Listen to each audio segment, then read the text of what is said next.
ये जो भागवत धर्म है बहुत उत्कृष्ट है, लेकिन इसमें प्रीति प्रवृत्ति किनकी होती है? अपृथक धियो यमुपासते त्वार्याः। जो आर्य हैं, श्रेष्ठ हैं, समदृष्टि संपन्न हैं, जिनकी दृष्टि निर्दोष और सम है, वे ही इस भागवत धर्म का अवलंबन लेते हैं। क्योंकि सकाम व्यक्तियों का वर्चस्व अधिक होता है। सकाम व्यक्ति बहुत होते हैं। मनुष्याणाम शास्त्रेषु कश्चिद् यतति सिद्धये। सकाम व्यक्ति ही अधिक होते हैं। 1 करोड़ में कोई एक निष्काम होता है, भगवान की प्राप्ति के लिए प्रयत्न करता है। आराममस्य पश्यन्ति न तं पश्यति कश्चन। यह जगत ईश्वर विनिर्मित वाटिका के तुल्य है, उद्यान के तुल्य है। जितने बहिर्मुख व्यक्ति हैं सब जगत को ही निहारते हैं। जगत के एक एक कण पर अरबों जन्म न्योछावर कर चुके, करोड़ों अरबों जन्म न्योछावर करने के लिए तैयार हैं। जिसकी उपस्थिति जगत की सत्ता चित्ता प्रियता का रहस्य है, उसी की ओर आकर्षण नहीं है। यही माया की चमत्कृति है। इसलिए हमने एक दिन कहा था, विनियोग का बहुत बल होता है।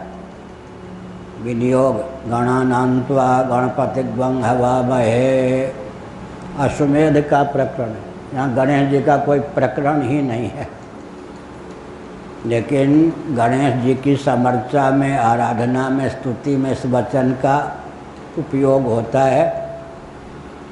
डॉक्टर संपूर्णानंद जी ने एक बार काशी में हलचल मचा दिया।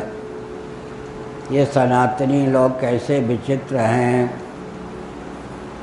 जिस प्रकरण में यह कहा गया है वहाँ तो कोई गणेश जी का नाम ही नहीं, अश्वमेध का वर्णन है। इनको प्रकरण का बिल्कुल ज्ञान ही नहीं। गणेश जी की आराधना में भला गणानान्त्वा का उपयोग कैसे हो सकता है? तो हमारे पूज्य गुरुदेव के पास यह समस्या आई। जो भी आपत्ति होती थी पूज्य गुरुदेव के जीवन काल में उन्हीं के पास पंडित लाके रखते थे।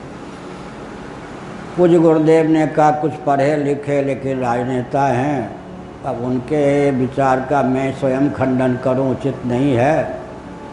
मैं जो कहता हूं किसी नाम से छाप दो, तुम लोग अपने नाम से या किसी और नाम से छाप दो। उससे पहले बहुतों ने खंडन किया, लेकिन संपूर्णानंद जी संतुष्ट नहीं हुए। कुछ गुरुदेव के भावों को जब किसी और नाम से उद्भाषित किया तो संपूर्णानंद जी प्रभावित हुए। तो एक स्मृति वचन है, एक उपनिषद में भी है, त्रिपुरातापनी उपनिषद आदि का अनुशीलन करें तो वहाँ मिलता है कि गणानान्त्वा, इस मंत्र के द्वारा गणपति की आराधना करे। तो यह शास्त्र की मीमांसा है। प्रकरण कुछ भी कहता हो, प्रसंगानुसार उसका अर्थ कुछ भी होता हो, लेकिन अगर विनियोग अन्यत्र हो गया तो अन्य में भी प्रकरण के बल को दुर्बल बनाकर विनियोग प्रबल हो जाता है। इस दृष्टि से अश्वमेध के प्रकरण में पठित गणानान्त्वा का उपयोग सनातनी गणेश जी की समर्चा आराधना स्तुति में करते हैं। ऐसे ही सदा तद्भाव भाविता है। गीता में श्री कृष्ण भगवान का यह वचन है। प्रकरण के बल पर तो सीमित अर्थ, लेकिन गौड़पादाचार्य महाभाग ने पूरे वैतथ्य प्रकरण इस गीतोक्त सूत्र के आधार पर ही रचा। क्या? सदा तद्भाव भाविता है। स्वप्न में वासना की प्रगल्भता ही सर्वरूपों में उद्दीप्त होती है। इस प्रकार से कभी कभी प्रकरण के बल का त्याग करके भी तात्पर्य की सिद्धि होती है, तो दयानंद स्वामी ने किरणवंतो विश्वमार्यम इसी दृष्टि से कहा। प्रकरण के बल पर आर्यवाह मनुष्य के लिए नहीं, सोमलता को सुसंस्कृत कर आहुति के अनुकूल बनाने का है। तो हमने एक संकेत किया, ये जो भागवत धर्म है बहुत उत्कृष्ट है, लेकिन इसमें प्रीति प्रवृत्ति किनकी होती है? अपृथक धियो यमुपासते त्वार्याः। जो आर्य हैं, श्रेष्ठ हैं, समदृष्टि संपन्न हैं, जिनकी दृष्टि निर्दोष और सम है, वे ही इस भागवत धर्म का अवलंबन लेते हैं। क्योंकि सकाम व्यक्तियों का वर्चस्व अधिक होता है। सकाम व्यक्ति बहुत होते हैं। मनुष्याणाम शास्त्रेषु कश्चिद् यतति सिद्धये। सकाम व्यक्ति ही अधिक होते हैं। 1 करोड़ में कोई एक निष्काम होता है, भगवान की प्राप्ति के लिए प्रयत्न करता है। इसलिए एक दिन हमने कहा था, बृहदारण्यकोपनिषद में खेद व्यक्त किया गया, आराममस्य पश्यन्ति न तम पश्यति कश्चन।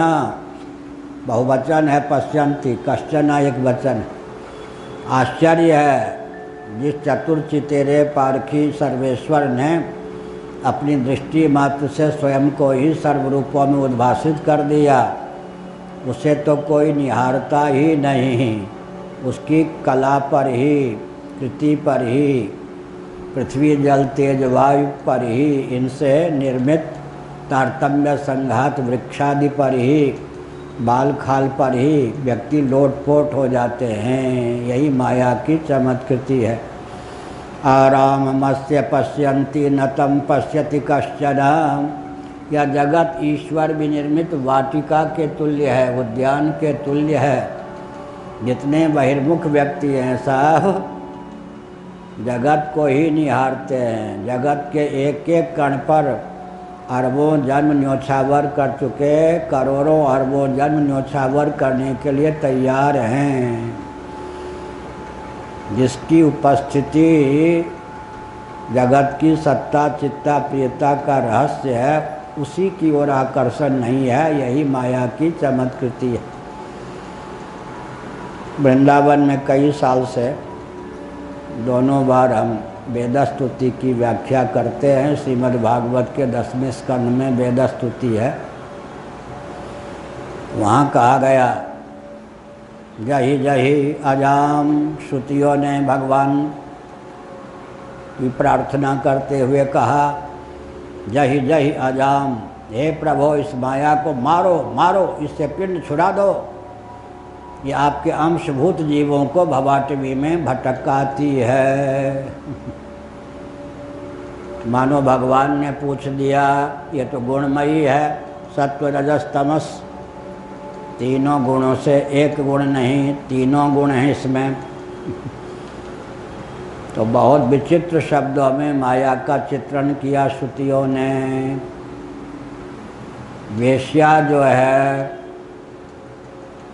वो क्या करती है, अपने आप को इतना सजाती है कि सामने वाले का चित्त अपहरण कर लेती है। उसके गुण का उपयोग वह व्यक्ति को अपने चंगुल में फंसाने के लिए करती है। इसी प्रकार कहने को यह माया ने सत्व रजस तमस 3 गुणों को धारण कर रखा है। तीनों गुणों से युक्त है, त्रिगुणात्मिका है, लेकिन आपके अंश सरीखे जीवों को भवाटवी में भटकाने में ही अपने गुण गणों का उपयोग करती है। तो भगवान ने कहा, तुम्हारा कहना ठीक है, लेकिन माया से भी तो कह दूं कि तुम्हें फांसी की सजा दूं या मार डालूं या कहीं गड्ढे में फेंक दूं, साथ में आसमान में फेंक दूं। जैसा कि श्रुतियाँ कहती हैं, तो तुम्हें भी कुछ अपने बारे में बचाव के लिए कहना हो तो कह सकती हो। एक तरफा निर्णय देना उचित नहीं ना। श्रुतियों से भगवान ने कहा, तुम्हारा संदेश ये सुन ले माया, श्रुतियों ने कहा जय जय प्रभो, मैं हमारा संदेश दिया, इसको मारो मारो, इससे पीड़ छुड़ा दो। माया से कहा कि क्या तुम्हें दंड मिले? उन्होंने कहा जितना दंड देना हो दीजिए, जब तक ये जीव आपके अंश सरीखे हैं, मेरे बाल गोपाल सरीखे हैं। आप ही का वचन है, मम योनिर्महद् ब्रह्म तस्मिन् गर्भम दधाम्य हम। ये आपसे विमुख होकर भव को बटोरते रहेंगे, तब तक मीठी चपत लगाती रहूँगी। हाँ, आपकी ओर बढ़ने वाले किसी व्यक्ति की टांग मैंने खींची हो तो आप दंड दीजिए। आपको वरण करने की भावना से आपकी ओर अगर कोई जीव जाता है तो मैं आपकी ओर उसे द्रुत गति से प्रेरित करता हूँ। भवाटवी में जब तक ये जीव गोते लगाते रहेंगे, मीठी चपत लगाती रहूँगी। दंड देना हो आज ही दीजिए। तो बात ठीक है। इसका अर्थ क्या हुआ? एक दिन उदाहरण दिया था ना, मधुमक्खियाँ हैं, नन्ही सी दीप शिखा पर मरने के लिए, जलने के लिए, मर्राने के लिए उद्यत रहती हैं, लेकिन अरबों दीप शिखा भी जिसमें नगण्य होकर समा जाए उस सूर्य की ओर दौड़ना नहीं पसंद करती, या चंद्रमा की ओर दौड़ने नहीं पसंद करती। इसका मतलब माया की एक कणिका ही जीव को आकृष्ट करती है, मायापति के प्रति जीव का आकर्षण नहीं होता। यही माया की चमत्कृति है। यह जो निष्काम भाव से अनुष्ठित होने योग्य भागवत धर्म है, इसमें तो निष्कंचन अकिंचन जीवों, अकिंचन संतों की ही प्रीति प्रवृत्ति संभव है।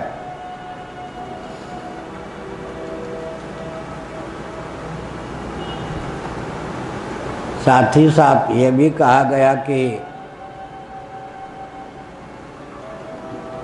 चर अचर समस्त प्राणियों में जो समदृष्टि रखते हैं, निर्दोषम समम ब्रह्म,